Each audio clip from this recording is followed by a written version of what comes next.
you ever finally settled your mind to chant? Incense lit, sutra open, beads in hand, only to have your phone suddenly explode with notifications and calls as if the whole world remembered you at that exact moment? Have you ever stared at the screen flashing in the middle of your practice, frozen between ignore and answer, torn between devotion to Buddha and fear of missing something important? Welcome back to the channel. I am really glad you are here, because today we are going to talk about a very modern but very real spiritual dilemma. It sounds small on the surface, almost trivial. You are chanting. Your phone rings. Should you pick it up or not? But hidden inside this tiny scene are some of the deepest tests of your wisdom, your compassion, your karma, and your actual understanding of what practice really means. On paper, it looks simple. The pious practitioner answer is obvious, of course. You should ignore the phone. Right. You are facing Buddha. How can you turn away just because of a ringtone? But real life is not that neat. What if the call is from the hospital? What if your elderly parent lives alone? What if your child is out late? What if you are waiting for news that could change someone's life? Suddenly the neat answer falls apart, and you are standing there in the middle of your living room, torn between the wooden fish and the ringtone, between bodhisattva vows and earthly responsibilities. So today, let us walk through this slowly together. We will look at why this small moment feels so painful and confusing, how different people respond to it, what a wise and compassionate response might actually look like, and how we can turn even this tiny, annoying interruption into real practice on the path of awakening. Imagine a simple scene. It is evening. Outside, the city is noisy, but inside your home, the lights are soft. You finish cleaning up after dinner, wash your hands, and go to your little practice corner. Maybe it is just a small table with a Buddha image, a candle, a glass of water. You straighten your cushion, adjust your posture, join your palms, and bow. All day your mind has been scattered, pulled in 100 directions by work, messages, news, family, worries. But as you begin to chant, your breath slowly deepens. The words of the sutra move across your tongue. Each syllable is like a small oar, rowing your mind gently back toward the present moment. After a few pages, you actually feel it, that rare, quiet peace. Thoughts are still there, but they are softer, like clouds instead of storms. Your heart feels open, your chest looser. You are not fully enlightened, but you are not completely lost either. Then, right when the chant finds its rhythm, it happens. Your phone explodes. A sharp ringtone cuts straight through the sutra like a knife. The screen flashes. The peaceful surface of your mind ripples violently. It is almost physical. Your hand freezes over the page. Your heart jumps into your throat. One thought shouts, "Do not move. Ignore it. You are praying." Another thought shouts, "What if it is important? What if something happened? What if you regret not answering forever?" The phone keeps ringing. This is the moment that matters. Not the chanting you did before, not the call itself, but this inner struggle. Because this is where your understanding of Dharma stops being theory and becomes real. Most people react in one of three ways. The first type reacts with guilt. They ignore the phone, but their mind is no longer chanting. On the outside, their lips still recite the sutra, but on the inside, they are having a full-blown drama. What if that was my mother? What if something happened to my child? What if I missed something urgent? Am I a terrible person for prioritizing chanting over family? Is this what it means to abandon the world? By the time they reach the end of the sutra, they are exhausted. They grab the phone, Check the missed call. See that it was just a delivery confirmation or a friend asking a random question, and now the guilt flips into a different story. So stupid. Why was I so nervous? Next time, I will just answer. But if I answer, will Buddha be displeased? Maybe my practice is weak. The second type reacts with panic. They snatch the phone immediately, without even a breath. Sometimes still holding the sutra in the other hand. They answer halfway through the mantra. Their voice, that just now was reciting holy words, suddenly jumps into complaining about work or gossiping about someone. The incense is still burning in front of the Buddha image, but the person has mentally left the hall and walked straight back into the marketplace. When they hang up, the air in the room feels different. They go back to chanting, but it is awkward, like walking back into a sacred ceremony after loudly shouting in the hallway. A small voice whispers, "You could not even last 10 minutes. Your mind belongs to the phone, not to the Dharma." The third type reacts with rigid pride. They never, ever answer, no matter what. For them, this is a point of identity. I am very strict. When I chant, the whole world could collapse and I would not move. They love telling this story to others. Once my phone rang 10 times in a row while I was chanting, but I did not look. When I finished, I called back and it turned out to be something small. See, Buddha protected me. On the surface, this looks impressive, but sometimes, hidden inside this rigidity is not wisdom, but fear or spiritual ego. They are not calmly choosing not to answer out of clarity. They are clinging to a rule to feel safe, or to feel superior, or to avoid complexity. So, which one is right? Is spiritual life really about choosing one fixed rule and following it blindly, no matter the situation? Or is there a deeper principle that can guide us through moments like this with both wisdom and compassion? To explore this, let us step into a story. There was a lay practitioner. Let us call her Lily. She was in her 40s, working full-time, with aging parents and a teenage son.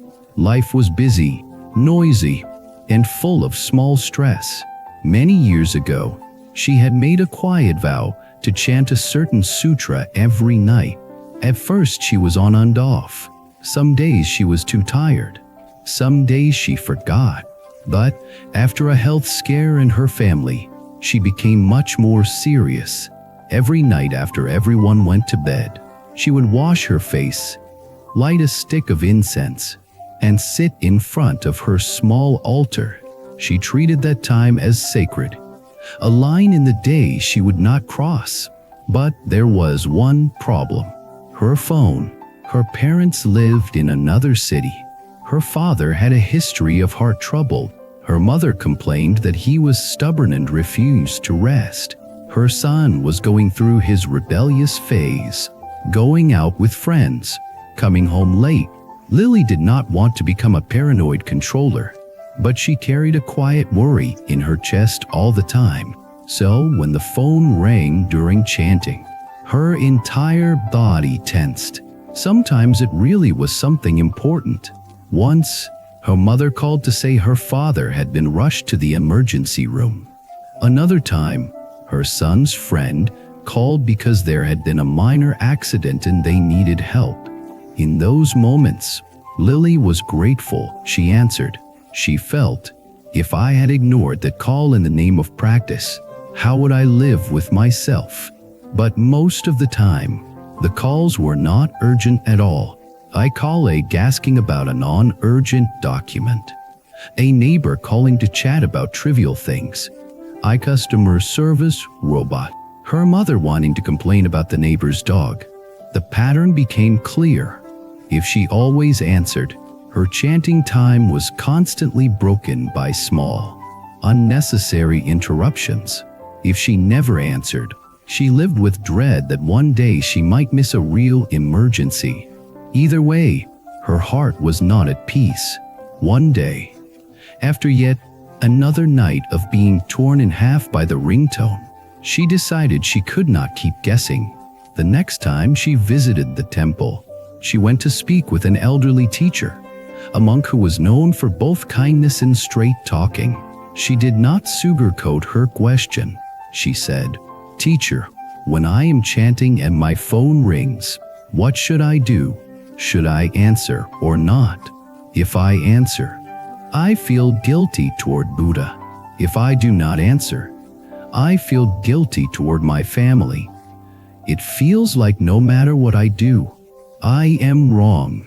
The teacher listened without interrupting. His face was calm, his eyes soft. When she finished, he smiled and asked a question that surprised her.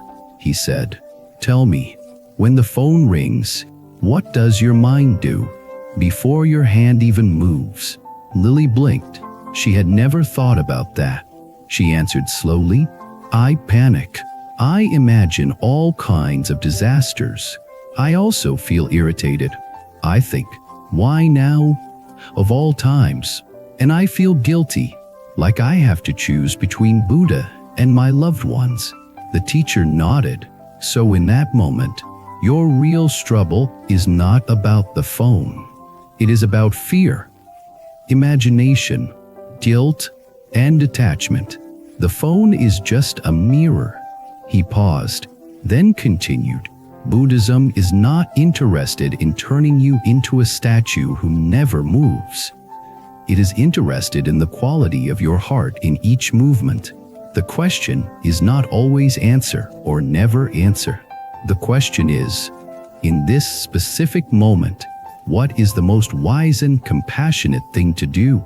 And are you acting from that, or from fear, habit, and ego?" Lily frowned slightly. "But how do I know what is wise and compassionate in that moment? It rings so suddenly. I do not have time to think deeply about karma and bodhisattva vows while the ringtone is screaming in my ear." The teacher chuckled. "That is exactly why we practice before the phone rings, so that when it rings, your heart is already a little more clear." He then offered her 3 simple reflections, not as rigid rules, but as tools. First, he said, check your usual pattern. If you are the type of person who always answers every call immediately, even for trivial things, then your training might be to learn to let go, to prioritize your practice, to trust that the world will not collapse if you are not available for 15 minutes. If you are the opposite type, someone who hides in practice to avoid responsibilities, then your training might be to learn to step out of your comfort zone and respond when people truly need you. Second, he said, use wisdom to create conditions.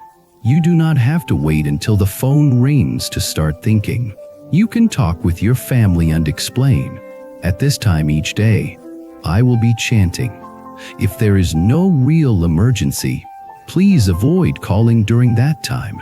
If it is urgent, call twice in a row or send a short text saying it is urgent. You can put your phone on a mode where only calls from certain contacts can come through. You can move non-urgent chats to silent. This is not cold. This is training your environment to support your practice, while still leaving space for compassion if something serious happens. Third, he said, in the actual moment, look at your intention. If the phone rings and your mind knows clearly, this is probably just someone chatting, and right now, I am in the middle of dedicating this sutra for my family and all beings, then it is perfectly fine, even beautiful, to let it ring and continue chanting, dedicating the merit to whoever is calling as well. You can even smile and think, may you be well, I will call you back after I finish this offering. But if, deep down, you know there is a real possibility of emergency, and compassion in your heart says, Someone may truly need help right now. Then answering the phone with a calm and respectful mind is also a form of practice. You are not rejecting Buddha. You are walking with Buddha into the phone call. You are bringing mindfulness into your response. The teacher leaned forward a bit and added, "The important thing is what you do next. If you answer fully. Be present. Help as you can. When the situation is handled, do not drown in guilt that you broke your chanting. Simply bow again, maybe restart the sutra, and offer the rest of your practice for the person who called. If you do not answer, then really let go. Do not keep chanting with half your mind glued to the phone. Trust your decision. Trust the merit of practice. Call back afterward with a gentle attitude instead of anxiety." Then he said something that Lily never forgot. Real practice is not sutra versus phone. Real practice is seeing clearly what pulls your mind and choosing according to wisdom and compassion, moment by moment. Sometimes that means staying on the cushion. Sometimes that means getting up. Both can be dharma if your heart is right. These words landed in Lily's heart like a small lantern. On her way home that day, she did not yet have a perfect plan, but she felt less torn. She realized that what had been exhausting her was not the phone itself, but the constant feeling of no matter what I do, I am wrong. Now, she saw that the path was not about always choosing one side, but about learning to stand in the middle with awareness. She started making changes. First, she talked openly with her family. She told her parents, "Every night between this time and that time, I will be chanting. If nothing serious is happening, please try not to call in that window. If it is really urgent, call twice or send a message saying it is urgent. I love you. This practice is for you too," she told her son. "These 30 minutes each night are sacred for me. If you need me desperately, come knock. Otherwise, please give me that space. In return, outside of that time, I will be there for you as much as I can." She adjusted her phone settings so that only calls from her immediate family could ring during that period. Everyone else went to silent. Most nights, the phone did not ring. On the rare nights it did, she used the teacher's questions. Once, halfway through the sutra, her phone lit up with a call from an unknown number. Her old habit would have been to panic, but she paused. She breathed once. She scanned the situation. Unknown number, no prior context, no message. Her intuition said, probably a sales call or a wrong number. She smiled gently at the phone, let it ring, and continued chanting. Later, checking the missed call, she saw it was indeed a robot. For the first time, instead of feeling guilty, she felt a quiet joy. I protected my practice, and nothing terrible happened. Her trust in staying on the cushion grew. Another time, her phone vibrated once with a message from her sister. Dad not feeling well. May need to go to doctor. Will call. Her heart tightened. She bowed quickly toward the altar and whispered in her mind, Buddha, please bless my father. I will chant the rest later. Then she picked up the phone and called immediately. The conversation that followed was messy, full of worry and logistics. She helped her mother decide whether to call an ambulance, contacted a neighbor for support, and arranged transportation. Through it all, she kept silently chanting the name of Buddha under her breath, not loudly, but like a thread holding her mind. Hours later, when things stabilized at the hospital, she came home utterly tired. She could have excused herself from chanting that night. I already did so much. I am exhausted. But something inside her wanted to bow. She went to her altar, lit incense again, and said, tonight's chanting, every syllable is for my father, and for all families worrying over loved ones in hospitals. Then she chanted, slowly, tenderly, not out of duty, but out of love. In that moment, she realized that answering the phone had not broken her practice. It had simply shifted its form. The sutra had continued, just without pages, in the way she spoke, in the way she comforted, in the way she made decisions under pressure. This is the heart of it. When your phone rings during chanting, the universe is not trying to trap you into failing a spiritual exam. It is inviting you to look more deeply into what practice really is. Are you practicing just to protect a ritual? Or are you practicing to cultivate wisdom and compassion that can function in the mess of life? If you never answer any call because you are hiding from responsibilities, that is not wisdom. If you always answer every call because you cannot bear to disappoint anyone or to miss any trivial thing, that is not compassion either. Both are forms of attachment, one to the image of pure practitioner, the other to the image of always available savior. Wisdom asks what is truly beneficial right now. Compassion asks who is truly in need right now.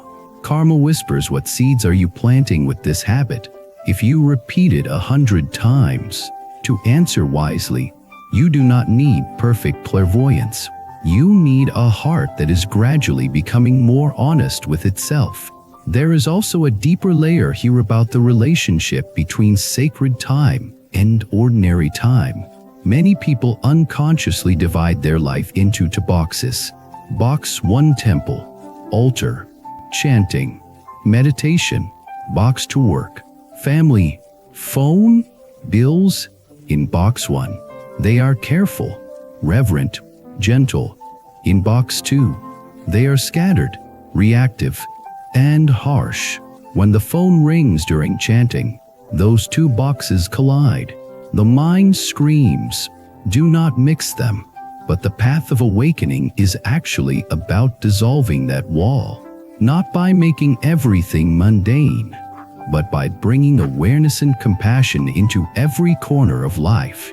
If you can only be calm and kind while holding the sutra, but the moment a ringtone sounds you become anxious, angry, or resentful, then your practice has not yet soaked into your bones. That is not a failure. It is simply a sign showing where to work next. In that sense, the phone is not your enemy. It is your very modern wooden fish. It reveals where your attachment still lies. It rings not only in the outer world, but in your inner world as craving, fear, and self-image. Each time it rings, you get a chance to see all of that clearly, and to choose a little more wisely than last time. Of course, there are practical steps you can take so that your practice time is not constantly hijacked by trivial notifications. You can silence unnecessary apps. Schedule your chanting at a time when fewer people need you. Set up clear agreements with family and close friends. These are expressions of respect for the Dharma and for your own mind. But no amount of technical tricks can replace the inner work of facing that feeling when the phone rings during chanting. That tightness in the chest, that swirl of stories. If I do not answer, I am heartless. If I answer, I am faithless. If I do not answer, terrible things will happen and it will be my fault. If I answer, Buddha will be disappointed and my merit will vanish. You can learn to see these as just thoughts. You can breathe calmly once or twice before reacting. That tiny pause is where awakening sneaks in. In that breath, you can remember why you are practicing in the first place, to become someone whose heart can hold both sutra and suffering, both shrine and emergency room, both incense and hospital disinfectant. In time, as you keep walking this path, something subtle changes. The panic softens, the guilt quiets down. you start to trust that there is no contradiction between truly honoring Buddha and truly honoring your responsibilities to other beings. In fact, they are two sides of the same coin.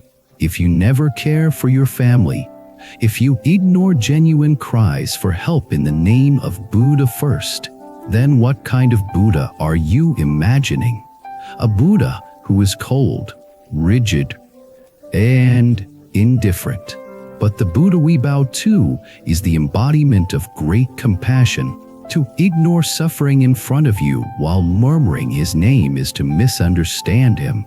On the other hand, if you constantly sacrifice your own practice for every random call, if you never protect your time to cultivate inner clarity, you will burn out.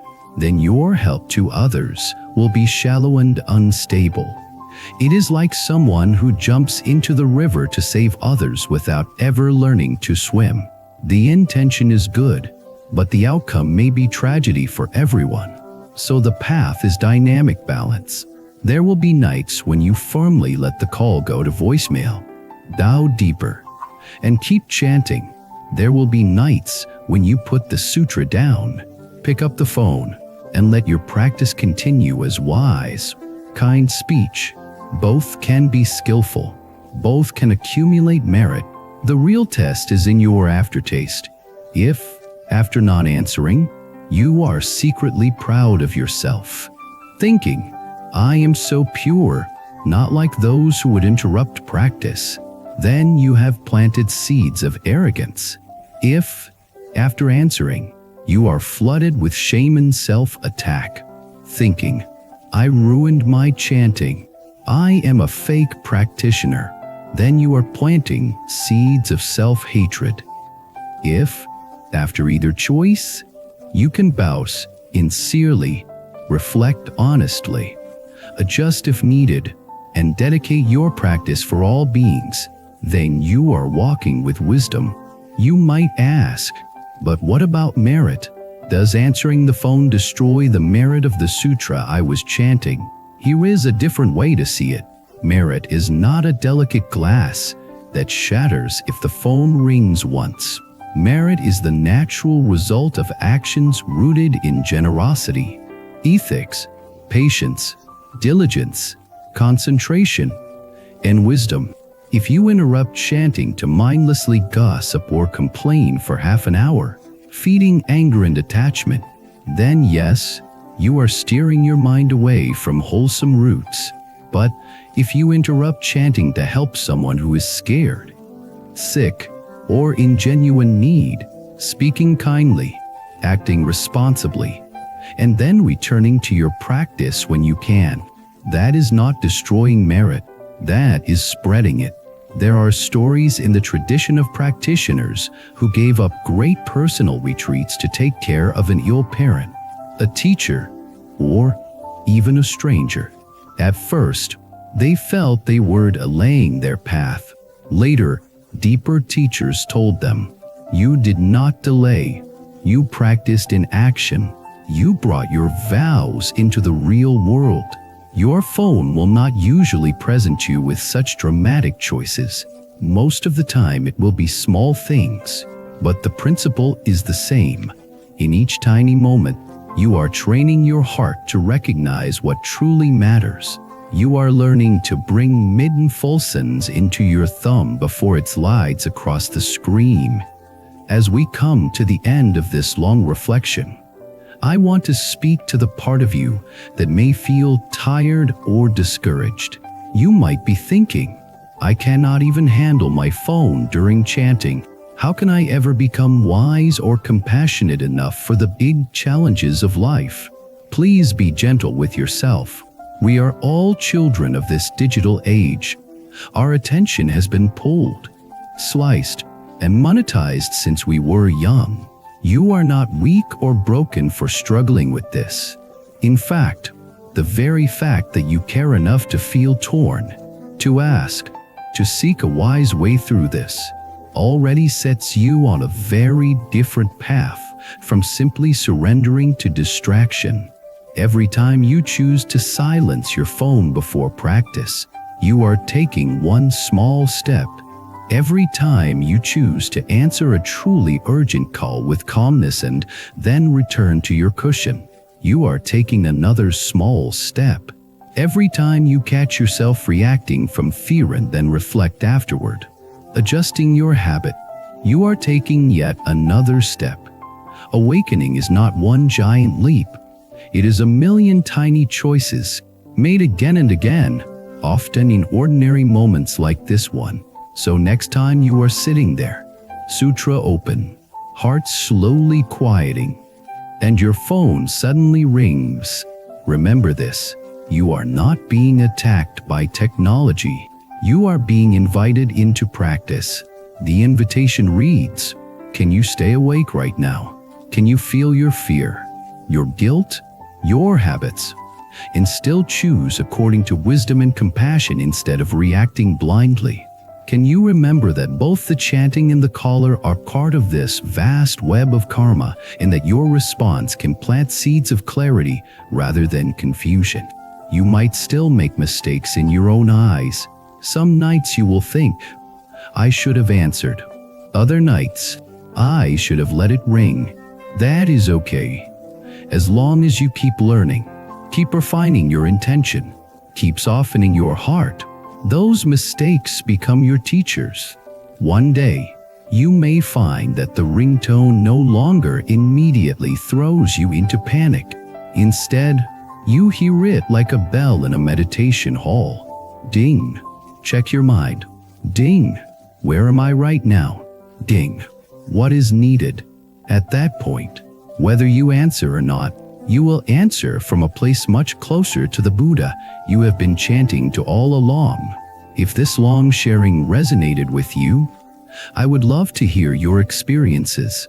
Has your phone ever rung at a really awkward moment in your practice?